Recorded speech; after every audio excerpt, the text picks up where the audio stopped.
Ladies and gentlemen, gamers everywhere, the day is here, the moment has come, and the first thing I gotta say is, look how big this thing is. It barely fits in my front seat. It's so big. Would you look at the size of that monster?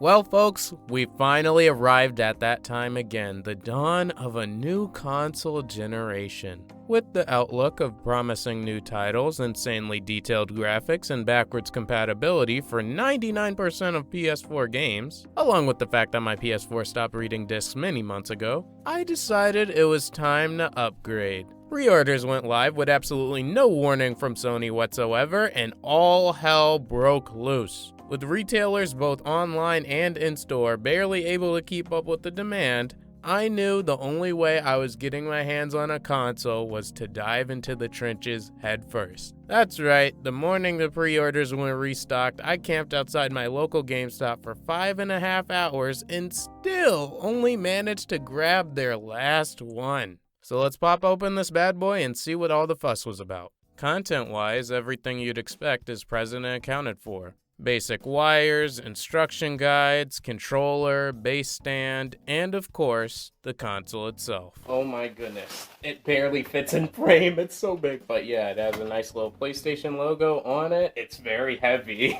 It's the heaviest console I've owned so far. You probably can't see it as some like USB ports and stuff on the front. This is probably the most important part. If you see those little notches at the bottom, the power button and the eject button are clearly two separate buttons. So that was one of the PS4's biggest problems, at least the initial models. You could barely tell the power button from the eject button, and it would get really confusing, but now that's not an issue anymore. Thank goodness. So yeah, it's a pretty standard unboxing. We should actually get to testing out the hardware. A quick setup later, my first thoughts on seeing my completed PS5 console on my desk was, wow!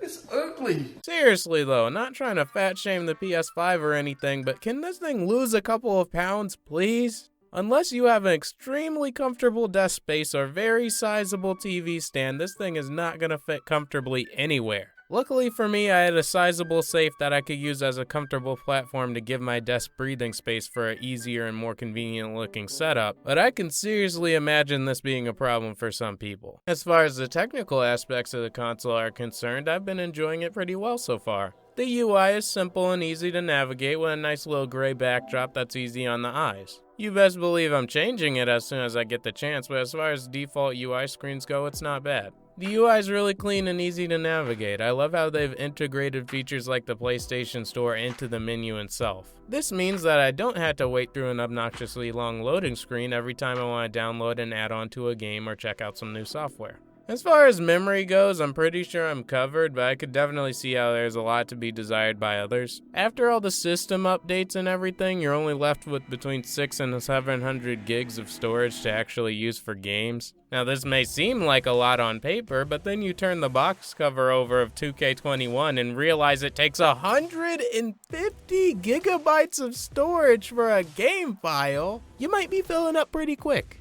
My favorite feature so far has to be how quick these loading screens are. Holy crap, this SSD puts in work. It's actually amazing that I can turn on the console from scratch and within seconds be scrambling the rooftops as Miles Morales. This is the power of the next gen, folks. Now, the only game I've played so far at the time of this recording is Miles Morales, and yeah, I'm pretty in love with it. The game looks and feels amazing, and especially when you play in 60 FPS performance mode, oh yeah, we're in business. All the detail in the physics and facial animations of every character is pretty astounding in this game, and I can't wait to give my full review of it next time. So to answer the age-old question, should I buy a PS5 or not? It's really up to you, dude.